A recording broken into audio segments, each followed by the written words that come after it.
මොකද්ද මේ WordPress කියන්නේ? කතා කරමු සරලවම අද ඒ ගැන.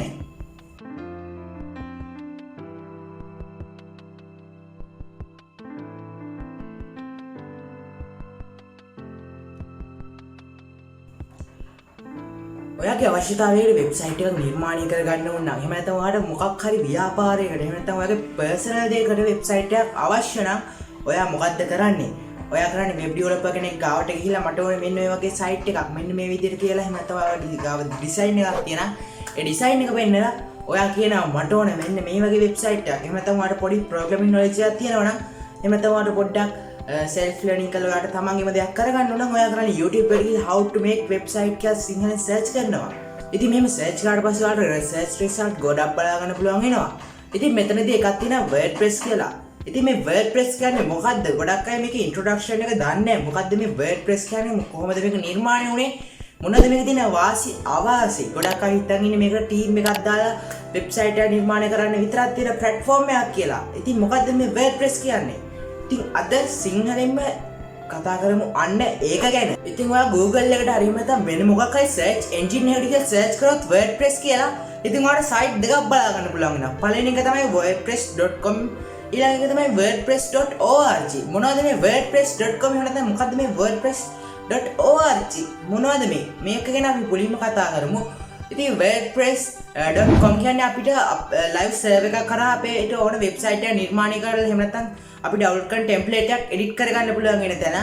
ඒ කියන්නේ සරලව ගියොත් අපේ website එක අපි HTML වලින් එහෙම නැත්නම් CSS වගේ languages පාවිච්චි කරලා අපි coding කරනවානේ. අන්න ඒ වගේ coding ටික drag and drop කරලා කරන්න පුළුවන් media එකක්. එහෙම නැත්නම් මාධ්‍යයක් තමයි මේ WordPress කියන්නේ. ඉතින් wordpress.org කියන්නේ මොකද්ද? එතකොට wordpress.org එකේදී මේ දෙයට අදාළ එක element ඒ වගේම plugin වගේ දේවල් අපිට බලා ගන්න පුළුවන් වෙනවා. ඩවුන්ලෝඩ් කරගෙන ඒ වගේ තමයි WordPress එකට එන අප්ඩේට් මේ වගේ හැම දෙයක්ම මේකේ up to date දෙනවා මේ wordpress.org කියන site එකේ.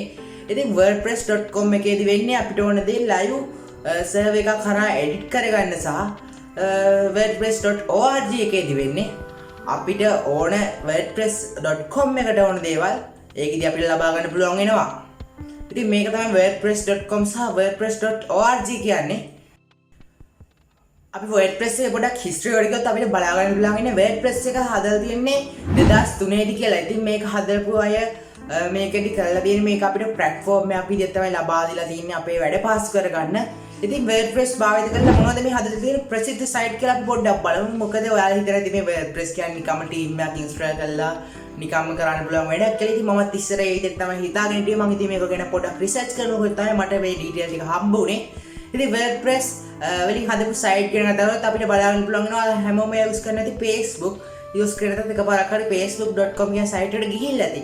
ඉතින් මේ Facebook ළඟම තියෙනවා තවත් site එකක්. මේක තමයි Facebook Newsroom කියන්නේ. ඉතින් මේ Facebook Newsroom කියන site එක හදලා තියෙන්නේ සම්පූර්ණයෙන්ම WordPress use කරලා තමයි මේ Facebook Newsroom කියන site එක නිර්මාණය කරලා තියෙනවා. BBC නාලිකාවක් තියෙනවා. BBC එකෙන් කරන්නේ news දෙන එක ලංකාවටත් තියෙනවා.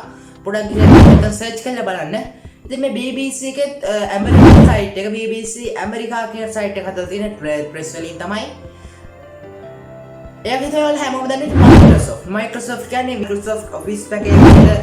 ඒක තමයි අපේ හැමෝම පාවිච්චි කරන computers වල Windows වගේ OS නිර්මාණය කරන company එකක්. ඉතින් මේ Microsoft එකේ Microsoft News කියන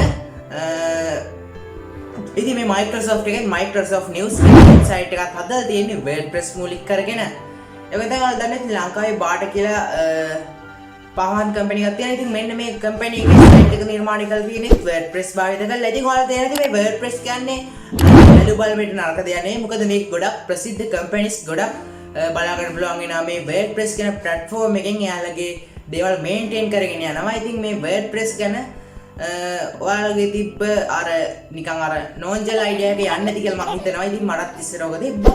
ඉතින් අපි බලමු තවත් WordPress ගැන මොනවද අපිට හොයාගන්න පුළුවන් වෙන දේවල් කියලා. ඉතින් මම ඔයාලට ඉස්සෙල්ලා කිව්ව විදිහට කොට දෙනෙක් හිතාගෙන මේ WordPress කියන්නේ නිකම්ම site එකක්. මේකට අපිට ඕන විදිහට team එකක් දාලා plugin එකක් දාලා අපිට ඕන වැඩේ කරගන්න විතරයි තියෙන්නේ කියලා. නමුත් මේ team සහ plugin තියෙන අපේ ලේසියට අපේ පහසුවට තමයි අපි කරන වැඩේ පහසු වෙන තමයි මේ ටීම් සහ ප්ලගින් තියෙන. ඉතින් මේ ටීම් සහ ප්ලගින් මොනවත් මේ ඉන්ස්ටෝල් කරගන්නේ නැතුව අපිට පුළුවන් WordPress එක භාවිත කරලා මීට වඩා ගොඩක් ක්‍රියේටිවිටි දේවල් කරන්න. WordPress කියන්නේ සම්පූර්ණයෙන්ම open source project එකක්. ඔයාලා දැනගන්න Android කරන open source project එකක්.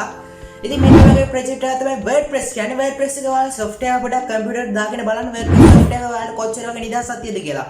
මොකද මේකදී අපිට සම්පූර්ණයෙන්ම software එක පවා edit කරගන්න පුළුවන්. අපිට ඕන විදිහට software එක develop කරගෙන යන්න පුළුවන් ඉස්සරහට. ඉතින් අපිට ඕන විදිහට plugin හදන්න පුළුවන්. අපිට ඕන විදිහට themes නිර්මාණය කරන්න පුළුවන්. මේ වගේ ගොඩක්ම ඔයාලා මේ platform එකේ ගොඩක් නිදහස තියෙනවා. ඉතින් ඒ නිසා ඔයාලා පොඩක් WordPress software එකක් try කරලා බලන්න. මම කියන දේවල් වලට අමතරව ඔයාලා පොඩක් මේවා Google එකේ research කරලා බලන්න. ඉතින් මේ වෙනකොට අපි WordPress ගැන ගොඩක් දේවල් කතා කරා. ඉතින් ඔයාලා ආසෙත් අපිටම කියලා ටීම් එකක් WordPress එක කොහොමද නිර්මාණය කරන්නේ කියලා දැනගන්න. ඉතින් මේ WordPress එකේ ටීම් එකක් නිර්මාණය කරන හරියම ලේසි වැඩක් සහ හරියම සරල දෙයක්. ඉතින් මේක ඔයාලට පුංචි ෆයිල්ස් කීපයක් විතරයි ඕන් වෙන්නේ පොඩි ප්‍රෝග්‍රෑමින් නොලෙජ් එකක් එක්ක. ඉතින් ඔයාලට මේකට අවශ්‍ය වෙන ෆයිල්ස් ගැන පොඩ්ඩක් කතා කරමු. අපිට මේකට අවශ්‍ය වෙන style.css ෆයිල් එක වගේ තමයි function.php වගේ තමයි index.php. ඉතින් මේ ෆයිල්ස් තුන තියෙනවා නම් ඔයාලට පුළුවන් කැමති විදිහට ඔයාලගේ WordPress ෆයිල් එක නිර්මාණය කරගන්න. ඊට පස්සේ ඔයාලට පුළුවන් මේ ටික ඔක්කොම new folder එකකට දාලා මේක team made folder එකක් විදිහට convert කරගන්න. ඉතින් ඊට පස්සේ මේ දේවල් කරාට අපි ඇතිද? අපි පොඩ්ඩක් ඒක ගැන කතා කරමු. ඉතින් මේ දේවල් මම ඉස්සෙල්ලා කිව්ව විදිහට කරාට ඇතිද? ඉතින් මේ දේවල් කරාට මදි. මේව කරාට මෙයාට තේරෙන්නේ නැහැ මේක WordPress එකට අදාළ theme එකක්. ඉතින් ඔයාලා මේක WordPress එකට අදාළ theme එකක් කියන්නේ මේකට ඕන වෙන hair එකක්. ඉතින් මේක WordPress එකට අදාළ theme එකක් කියන්නේ මේකට hair එකක් add කරාට පස්සේ ඔයාලට පුළුවන් මේක WordPress එකට අදාළ theme එකක් කියලා මෙයාට කියලා ඔයාලට ඕන විදිහට theme එක customize කරගන්න ඔයාලගේ WordPress site එක ඇතුළට මේක දාගෙන. ඉතින් මෙතනදී ගොඩක්ම ඉන්ටරෙස්ටිං පොයින්ට් එකක් තාම පොඩ්ඩක් අපිට මගහැරෙනවා. මොකද මේ WordPress එකේ security එක අඩුයි කියනවා. WordPress එක hack වෙනවා කියනවා. මොකද මේ WordPress එක hack වෙනවා. එහෙම නැත්නම් WordPress එකේ security අඩුයි කියන්නේ. ඉතින් ඇත්තටම WordPress එකේ security අඩුද? අපි දැන් පොඩ්ඩක් මේක ගැන පොඩ්ඩක් හොයලා බලමු. ඉතින් ඔයාලා WordPress site එක හදනකොට ඔයාලට මේකට password එකක් username එකක් වගේ දෙන්න තියෙනවා. ඉතින් ඔයාලා ඒක දෙන්න නැතුව skip කරොත් මෙතනදී අපිට admin කියලා තමයි බලා ගන්න පුළුවන් ඉන්නේ. ඉතින් මේතෙන්දී ඉතින් ඕන කෙනෙක්ට මේක admin එක දීලා මේ ඔයාලා WordPress එකේ URL එක දාන්න නම් ඔයාලා site එක ගන්න පුළුවන් ඇති සම්පූර්ණයෙන්ම. ඉතින් මේ විදිහට තමයි ගොඩක් වෙලාවට මේ WordPress site එක hack වෙන්නේ. ඉතින් මම ගොඩක්ම හොයලා බලපු විදිහට මේ WordPress site එක hack වෙන්නේ මේ admin නැත්නම් ගොඩක් weak password දාලා. ඉතින් ඔයාලට පුළුවන් මේකට strong password එකක් දාන්න. symbol, numbers, capital letters, simple letters ඔක්කොම එකට mix කරපු strong password එකක් දැම්මොත් ඔයාලගේ WordPress site එක hack වෙන්න තියෙන සම්භාවිතය ගොඩක් අඩුයි. මොකද මේ WordPress එහෙම නැත්නම් මම ඔයාලට කිව්ව විදිහට ඉස්සෙල්ලා කිව්ව විදිහට Facebook එක Microsoft එක වගේම ලංකාවේ බාඩ එකකින් BBC කියන ගොඩක්ම ප්‍රසිද්ධ නිවුස් නාලිකාවක් මේ පාවිච්චි කරලා මේවා සිකියුරිටි අඩුලා. ඉතින් WhatsApp එක වල මේවත් weak එකක් දාගෙන ඉන්න මේක ස්ට්‍රෝක් කරගන්න. capital letters, simple letters මේ හැමදේම එකට mix කරලා ඒගොම symbol අමතක නොකර add කරන්න. එහෙම වුණොත් ඔයාලගේ WordPress site එක ගොඩක්ම ආරක්ෂිත විදිහට සිකුවා විදිහට හදා ගන්න පුළුවන් වෙයි. ඉතින් මම හිතනවා අද වීඩියෝ එක ඔයගොල්ලන්ට ගොඩක් වැදගත් වෙන්නේ නැති කියලා. මොකද මේ වීඩියෝ එකේදී අපි ගොඩක්ම WordPress එකට introduction point කීපයක් කතා කරා. මොකද WordPress එකේ security එක අඩුයි කෙනෙක් ගැන අපි කතා කරා. WordPress එකේ security නිර්මාණය කරනවා. ඒ වගේම WordPress එකේ තියෙන software එක ගැන වගේ මේක නිර්මාණය වුණේ කොහොමද මොනවද මේ wordpress.com org මේ වගේ දේවල් තමයි අපි අද කතා කරේ. ඉතින් මම ඔයාලට දැන් පොඩි summary එකක් තමයි දුන්නේ.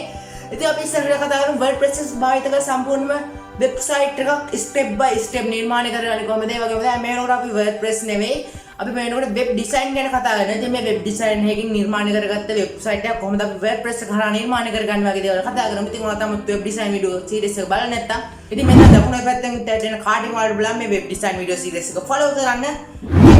WordPress එකෙන් අපි ඉස්සරහට කතා කරමු මොනවද මේ plugin කොහොමද මේවා install කරන්නේ. ඒ වගේම අපි ඉස්සරහට team එකක් හදන්න බලාපොරොත්තු වෙනවා WordPress එකට අදාළව.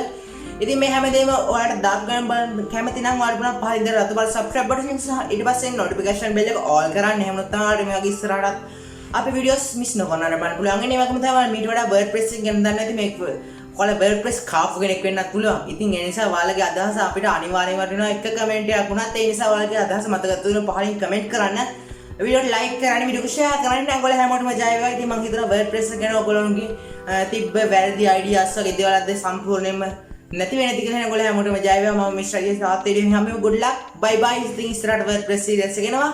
ඒක බලන්න මතක තියාගන්න විදිහට subscribe පාරක් දෙන්න අපිට. good luck. Bye bye.